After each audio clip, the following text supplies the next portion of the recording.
ना कोई किसी की बेस पे कोई रिश्ते से कैसे ना कोई जुड़ा हुआ है, तो इतना वो ज़रूर रिस्पॉन्स देता कि यार चलो, अगर हमारे इलाके में कोई जुर्म जराइम नहीं होता तो बना रहे बदमाश, हमें क्या लेना देना। इस तरीके से पुलिस का गठजोड़ रहता था, अंडरस्टैंडिंग आपसी, राजनीतिक आपने बताया किस तरीके से गठजोड़ रहता था कि हम सपोर्ट देंगे, तुम बदले में ठेकेदारी और ये, और इस तरीके से किस तरीके से अंत हुआ।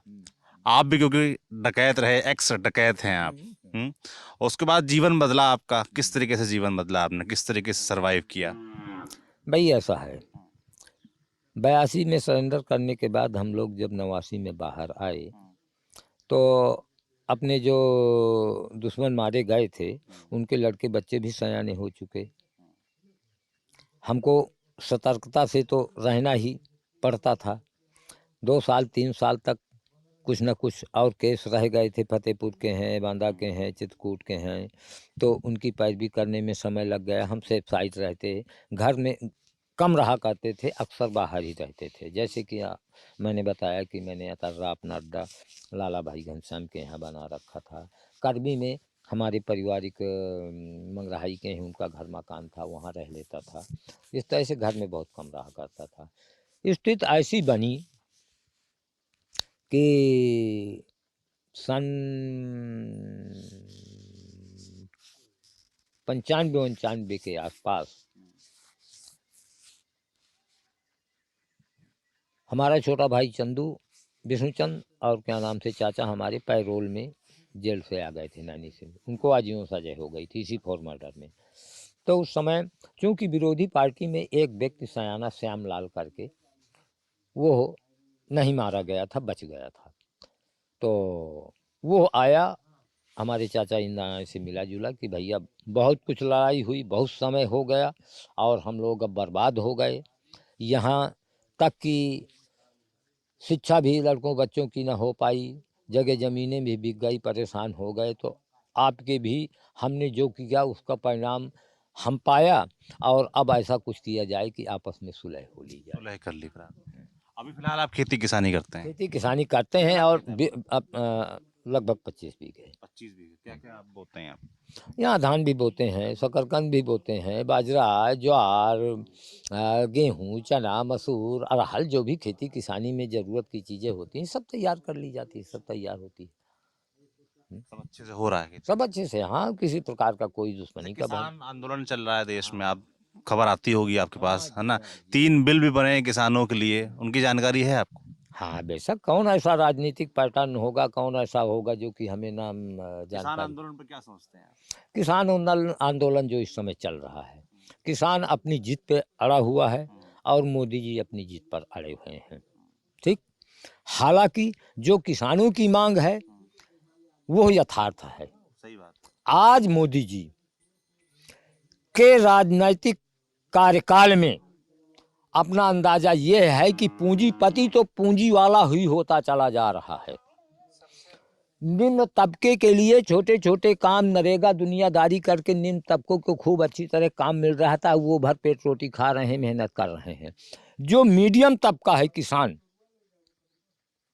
किसान मजदूरी करने में शर्मिंदा हो रहा है कि मैं नरेगा में काम करने जाऊंगा तो मेरी पोजीशन खराब होगी, तो ये कर नहीं पा रहा है। अब हाई फाई बनने के लिए उसके पास इतनी पूंजी नहीं है, इतनी महंगाई हो गई है। जैसे कि देख लीजिए, इस समय 105 रुपये पेट्रोल बिक रहा है, 100 रुपया डीजल बिक रहा है। तो किसान की इतनी समस्याएं हो गई हैं कि किसान कहाँ से उबर पावे। और हकीकत यह है भाई साहब, राजनेता चाहे जिसकी भी पार्टी रही हो, चाहे कांग्रेस की रही हो, चाहे भाजपा की रही हो, चाहे और भी अन्य दलों की रही हो, यह नेता लोग सब चट्टा बट्टा हैं। कहावत कही जाती है, चोर चोर मौसेरे भाई, चाहे जिसकी सत्ता आ जाए, यह अपने सत्ता कार्यकाल में चाहेंगे कि अगर किसान स्टैंड हो गया तो फिर हम लोगों को कौन पूछेगा, खेती किसानी कौन करेगा। तो यह किसान पिटता रहे, किसान कभी स्टैंड ना हो। क्या मोदी जी ये नहीं जानते हैं कि पेट्रोल की कीमत तो हमने 110 रुपया लीटर कर दी, डीजल की कीमत 100 रुपया कर दी, मार्केट में जीएसटी लागू हो गई, और ये एमएसटी लागू हो गई, दुनिया भर के तमाम टैक्स लागू हो गए, इतनी महंगाई बाजार में हो गई। नरेंद्र मोदी तो कहते हैं किसानों की सरकार है और कहते हैं कि किसानों की आय दोगुनी कर दी। कहीं कुछ नहीं, कोई आय दुगनी नहीं हुई है। यहाँ तक कि किसान सम्मान निधि जो मिलती थी लोगों को, किसान सम्मान योजना चलाई थी, हमको स्वयं नहीं मिली है, नहीं मिल रही है। गिने चुने लोगों को हो सकता है कि किसान सम्मान निधि मिल रही हो, मिली हो। कहने को तो टीवी में आ जाता है, पेपर में आ जाता है, स्टेटमेंट में मोदी जी देते हैं, योगी जी देते हैं, सभी दे देते हैं कि नहीं इतनी इतनी किसान सम्मान निधि में धनराशि दी गई। हमें स्वयं नहीं मिली। हमारे यहाँ इतने बड़े परिवार में, बस्ती में हो सकता है कि इक्के दुक्के किसी को मिली हो, नहीं मिली। तो ये सब कहने की है। जो भी हैं सब केवल वादे वादे हैं, कहीं कोई वादा पूरा नहीं है सरकार में। पूंजीपति बढ़ता जा रहा है, लेबर तबका सामान्य ढंग से खा पी रहा है, मीडियम वर्ग जो किसान है वही पिट रहा है और पिटता रहा है सदियों से, चाहे जिसकी सरकार रही हो। किसी सरकार से किसी नेता संतुष्ट नहीं रहा। कि कोई संतुष्टि नहीं, किसान को के लिए कोई संतुष्टि नहीं। योगी किसान आदित्यनाथ कैसे नेता है? योगी आदित्यनाथ भी है मोदी जी के ताबेगीर हैं। जो मोदी जी इंगित करेंगे वही तो योगी जी करेंगे। योगी जी की क्या औकात है कि बगैर मोदी के आदेश के कोई अपना कदम उठा लें।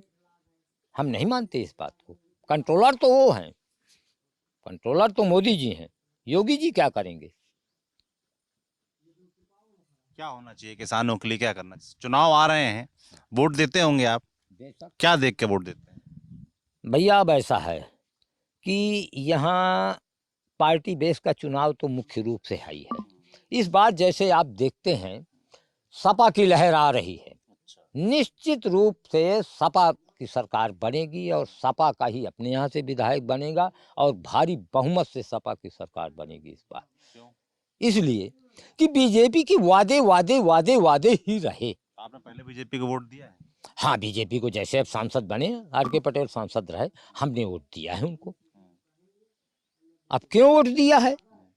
हम जानते रहे हैं भाई कि इनको जाति की वजह से तो नहीं दिया। जाति भी यहाँ देखिए, वोट जाति देख कर देते हैं। क्षेत्र लेवल पर व्यक्ति विशेष को देख करके वोट दिया जाता है।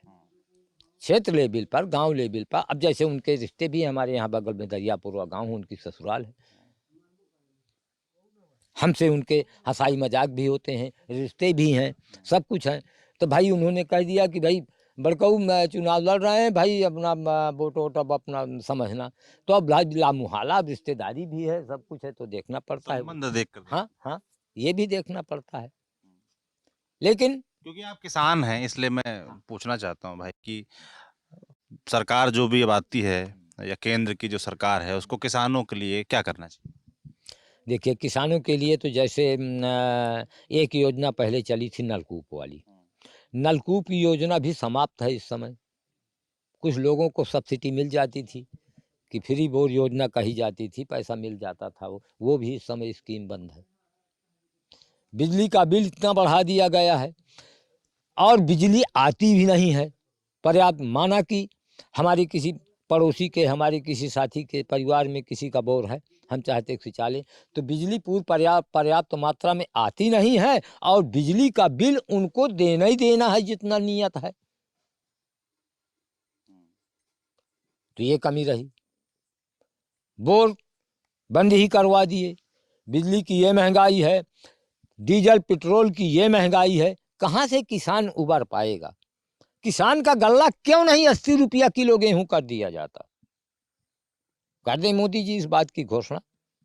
भाई सोना चांदी तो कोई नहीं खाता, हीरा जवाहिरात तो कोई नहीं खाता, खाता किसाने की कमाई है, गल्ला ही है, चाहे जितना बड़ा पूंजीपति हो।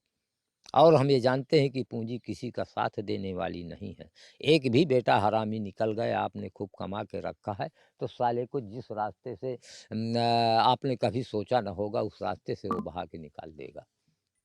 अगर उसमें संस्कार नहीं है तो उसको निकाल देगा वो। तो ये लक्ष्मी है, ये धन किसी का हुआ नहीं, चाहे जो जितना जोड़ ले। लेकिन आज इस कार्यकाल में हम दे रहे हैं कि भाजपा के पूंजीपति बढ़ता जा रहा है, निम्न तबका खा पी रहा है, सुकून महसूस कर रहा है। मीडियम तबका जो किसान है वही ही पिट रहा है।